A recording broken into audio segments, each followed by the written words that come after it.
અહીં અમને બે માઈ ભક્તો એવા બહેનો મળ્યા છે, તો એમના વિશે તમને થોડુંક જણાવશું.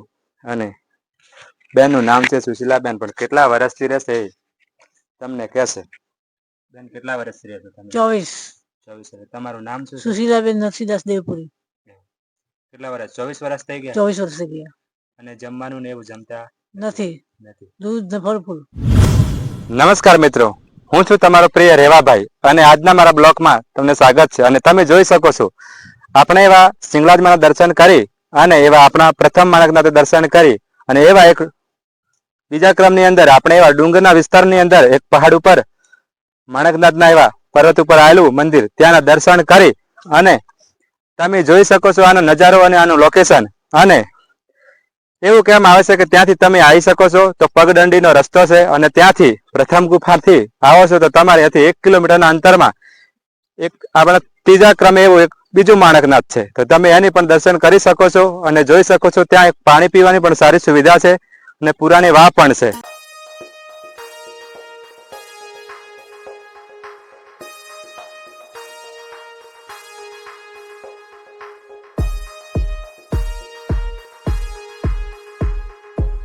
હવે આપણા એવા માણકનાથના પર્વતમાં એવા ડુંગરાના વિસ્તારમાં એવા એક ત્રીજા માણકનાથે પહોંચી ગયા છીએ, તો તમને બતાવશું. અને તમે જોઈ શકો છો આનો નજારો પણ સારો છે અને પાણીની એવી સારી પણ સુવિધા છે. અહીંથી એક આ પાણીનો નજારો જોરદાર છે, તો માય ભક્તો તમે જોઈ શકો છો અહીંથી. હવે અમે અંદર જશું એ પણ બતાવશું.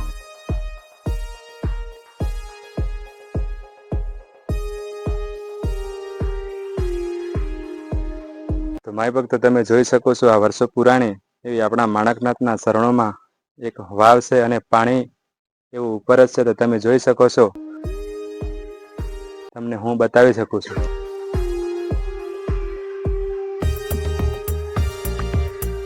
આ એક વર્ષો પુરાણી છે અને ધીરે ધીરે તમે જોઈ શકો છો અમે એક એવા અંદર એન્ટ્રી મારશું.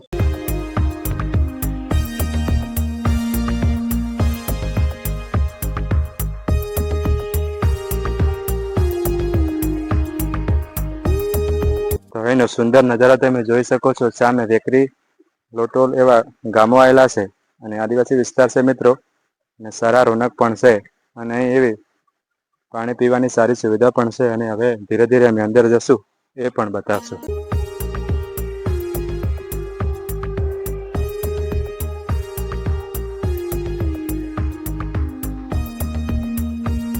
જય શ્રી માણકનાથ. હવે માણકનાથના શરણમાં પહોંચી ગયા છીએ માય ભક્તો.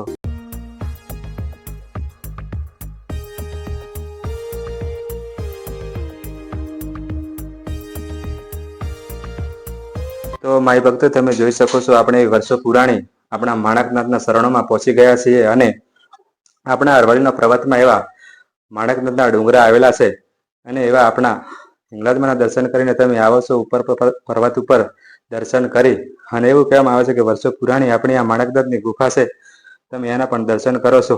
અને આપણે એવી અમર જ્યોત તરીકે ઓળખાય છે અને બહુ જાણીતું છે. જય શ્રી માણક.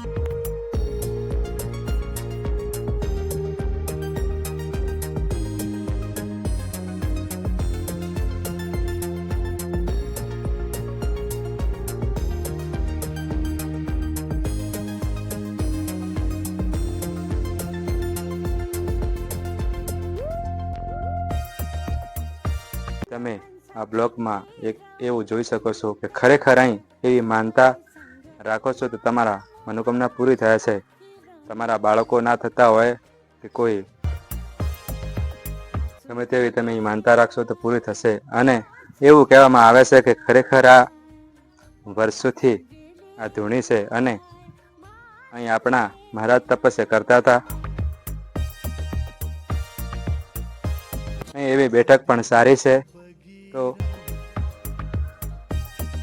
માય ભક્તો તમે અહીં આવો છો તો તમને એવી સાહ પીવા માટે અને આરામ માટે એવી સારી સુવિધા પણ છે.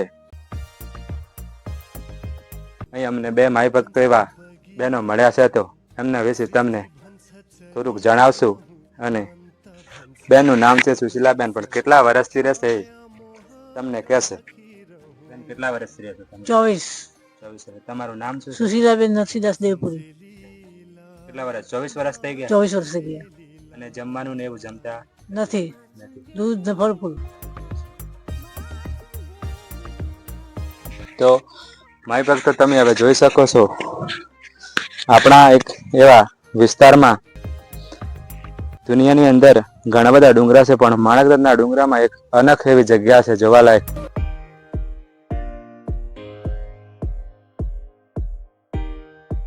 વર્ષો પુરાણી એવી આપણી અહીં વાવ એવું ઉપર જ પાણી છે, તો તમે અહીં આવીને પાણી પણ પી શકો છો. અને એવું કહેવામાં આવે છે ખરેખર તમે આ પાણી પીઓ છો તો તમારા શરીરની અંદર રોગ દાંત કોઈ હોય તો બીમારી મટી જાય છે. અને એવું પવિત્ર પાણી તરીકે આપણી આ વાવ ઓળખાય છે. અને મિત્રો હવે અમે અહીંથી નીકળી રહ્યા છીએ. સાથે સાથે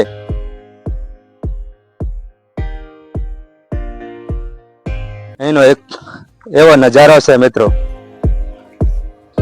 ફોટોગ્રાફી માટે પણ સારું છે. અને અહીં આપણા નજારાની કંઈક એવી અલગ જ છે.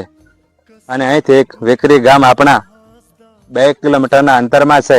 અને જેથી આ રસ્તો જાય છે અહીંથી આપણા માણકનાથની જે ગુફા છે અહીંથી 1 કિલોમીટરના અંતરમાં છે. અને એવા આપણા ડુંગરા ઉપર પર્વતના સારા એ પણ દર્શન કર્યા છે. અને આપણા માણકનાથ ગુફાના હિંગળાજમાંના ને એવા માણકનાથના ગુફાના અને ઉપરના એવા સમયના દર્શન કરીને અમે એક ધૂણીના દર્શન કર્યા છે. એ પણ મિત્રો તમે જોઈ શકો છો.